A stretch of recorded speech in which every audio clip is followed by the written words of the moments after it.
misma forma, pero y estás con Pablo que miente, ¿no? Brocha, bueno, hay un libro muy lindo de Abelardo Castillo que habla sobre escritura, de uno de nuestros grandes escritores. ¿Y saben cómo le puso de título? No le puso técnica de escritura, le puso el oficio de mentir, ¿no? Creo que quienes creamos un personaje, una máscara o escribimos, mentimos un poco, ¿no? Y yo le digo a los chicos, a las chicas, que lo lindo de escribir es que es un lugar donde la mentira es festejada, ¿no? Pero no es la mentira.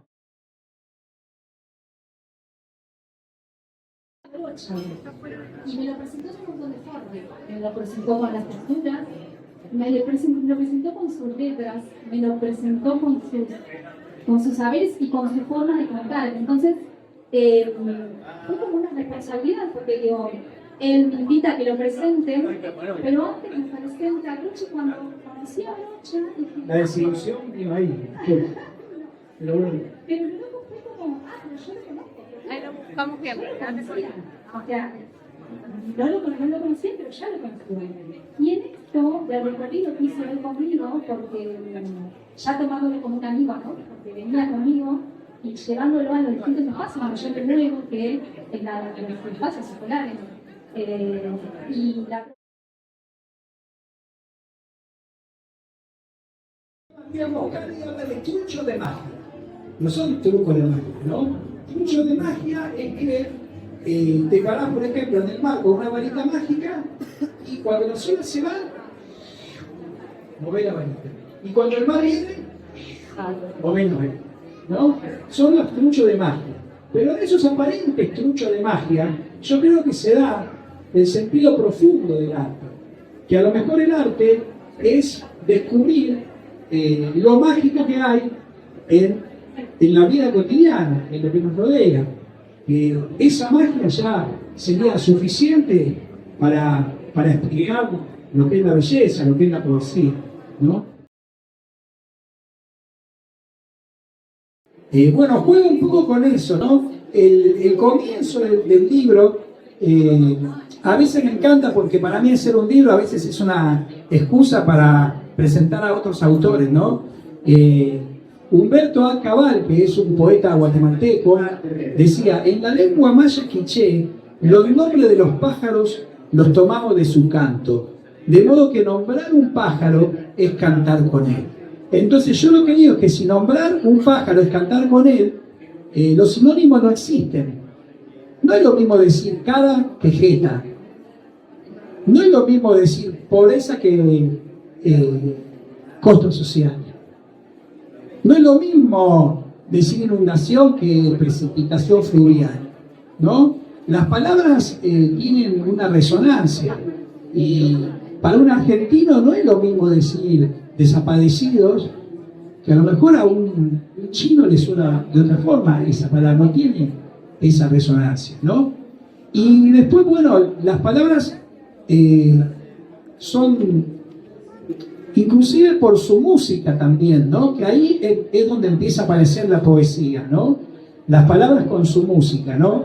Si yo tengo que hacer un texto, tengo que escribir una palabra, no es lo mismo poner lúgubre que poner tenebroso. Miren cómo palabras que significan lo mismo suenan diferentes. Pero sin embargo, si tomamos la palabra amigable y miserable, son palabras que, siendo tan distintas, en la música suenan igual, miserable y amigable. Algo no funciona. En cambio, mar y amar, ahí aparece, ¿qué diferencia hay? Mar y amar, ¿qué diferencia hay? Bueno, y después empezamos un poco con los delirios, ¿no? Por ejemplo, yo los invito a... las palabras saben muy bien que muchas veces no son lo que aparentan. Sin ir más lejos, me dijo la palabra lento. Voy despacio. Soy el primero en llegar último. La policía de los que no tienen voz, muchas veces. Aunque algunas veces nos quieran convencer de otra cosa, algunas criaturas son necesarias. Si no estuvieras bronca, ¿quién protestaría? Si no estuvieras bronca, ¿quién protestaría? Bueno, te cuento que con esa palabra se eligió, porque dentro del grupo, cuando presentamos, que cada uno elegía, porque la idea era esta, ¿no? No solamente tomar las que ellos veían, sino también qué les generaba. Y cuando mencioné, hubo algunos estudiantes que dijeron, ay, profe, yo quiero esa. Porque, bueno, pero después en el desarrollo fue como esta cuestión de decir, ¿qué imagen o qué me genera y cómo la puedo llevar adelante al dibujo, ¿no es cierto? Como que hay palabras y hay cosas que no nos permitimos, ¿no? Como de repente decir qué es lo que está bien, qué es lo que es lindo dibujar, qué palabra es linda dibujar, qué arte está bien exponer o qué imagen es la que tiene que ser vista. Y por ahí como que no la tomaron, o sea, en un primer momento había muchos y por ahí en otros fueron como, no, vamos por otra que por ahí, ante la mirada sea más aceptada, ¿no? Como más digna, ¿viste? Más. Eso también pasó, pero bueno, es muy interesante porque habla de cómo nosotros Claro. hacemos una selección a la hora de expresarnos, ¿no? Como, ¿qué Tal sí? cual. La palabra que usamos habla de nosotros. No es que nosotros nos expresamos con las palabras. Nosotros somos y nos expresamos con las palabras. Las palabras, nosotros somos las palabras, ¿no?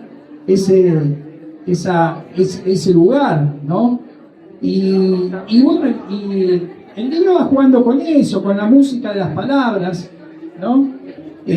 Un día Soneto, parado arriba de un banqueto, me regaló este verso en decasílabo, ¿no? Este verso en decasílabo. Vieron que los poetas líricos estaban con la lira, por eso eran los poetas líricos. Después sacaron la lírica y vinieron los poetas que rimaban, ¿no? Y después hay una poesía, por supuesto, que no rima. Pero yo dije, voy a meter un soneto. Soneto me dijo, yo quiero participar. Y vengo de la lengua española, vengo de hace tanto siglos, no voy a participar. Entonces se subió en un banquito y me regaló este poema que se llama Algunos retratos sobre la lluvia. Existió alguna vez un hombrecito etéreo en su corazón de nube. Él andaba vagando por el aire como viajero que no tiene rumbo. Besó en su pecho de rocío al viento un pájaro en punta de pico verde. Brotó de un salto una gota alegre, convertida después en aguacero. Qué bueno disfrazarse de otra cosa. Un vestido con la brisa del humor.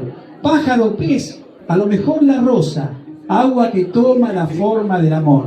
El hombrecito quiso ser guerrera, con una espada venciendo el temor.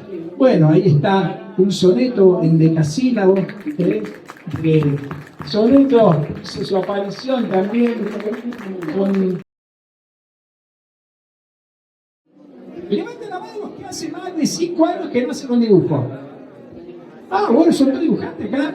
Bueno, si uno pregunta, yo hago a veces esa experiencia, entonces pregunto, entonces la respuesta en general suele ser, y la última vez que hice un dibujo fue en la secundaria, segundo, tercer año, que es cuando más o menos seguís teniendo la materia de dibujo.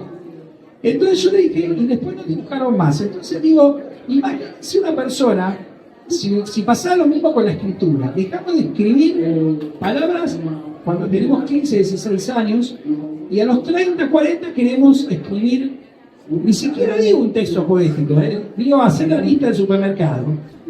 Nos va a costar un montón. Entonces, ¿qué significa esto? Que en realidad los dibujantes existimos porque los demás dejaron de dibujar. Yo les agradezco a esas personas que dejaron de dibujar porque me convirtieron en dibujante. Pero en realidad cualquier persona, si hubiera seguido dibujando, puede expresarse en el mundo de las imágenes, ¿no? La creatividad es algo que está. Entonces, a veces, ciertas palabras alejan a la parte del docente, alejan la parte, ¿no?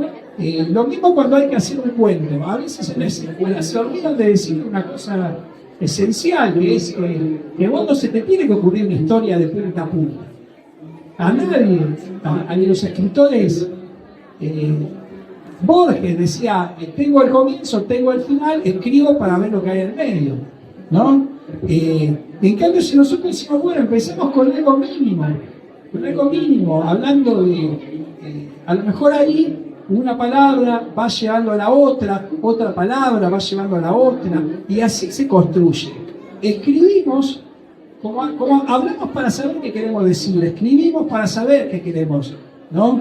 Hay un texto muy lindo de la escritora María Teresa Andrueto, La escritura en tránsito, ¿no? Habla de eso, ¿no? Escribir es ir a buscar a la escritura, ¿no? Que yo ya tengo todo resuelto y después ahí me estaban haciendo señas de... Sí, cerramos. 5 minutos. Bueno, En realidad es eso, ¿cuánto hace que no me propongo esa instancia y me volver a, ¿no? Volvemos a la idea de mi infancia, conectar con esa parte de que es la creativa, ¿no? Lo que nunca. Yo quiero rescatar lenguas. Los trabalenguas, que uno parece que los hace jugando, son la intención de encontrar la música en las palabras, ¿no? Si uno dice, un premio propuso a los Arrizos Narcisos y aprendí a rezar en ruso, y hoy un tanto confuso, reza en ruso los Arrizos. Y si nos corremos, nos encontramos con las gitancáforas. Las gitancáforas son esas palabras inventadas, que no significan nada, pero que crean una imagen. Mi abuelo Atilio me contaba esta gitanjáfora. Levantate tan dinero de la potestad tátiles, ponete en oralitáteles y los chicos miglos, que ahí viene Roque, con clariques y claricó. Y había otra que decía, de la vera a la lente, ven un mujer, enemigo te gusta, la voz te insulta. Tapre, tapre, la men kenshu. Yo quería tener una oración, porque decía, tapre, tapre, la men kenshu. Y no, después parece que era un juego que cuando saltaban con la cuerda, lo solían hacer, ¿no? Y después también, bueno, ¿cuál fue el libro?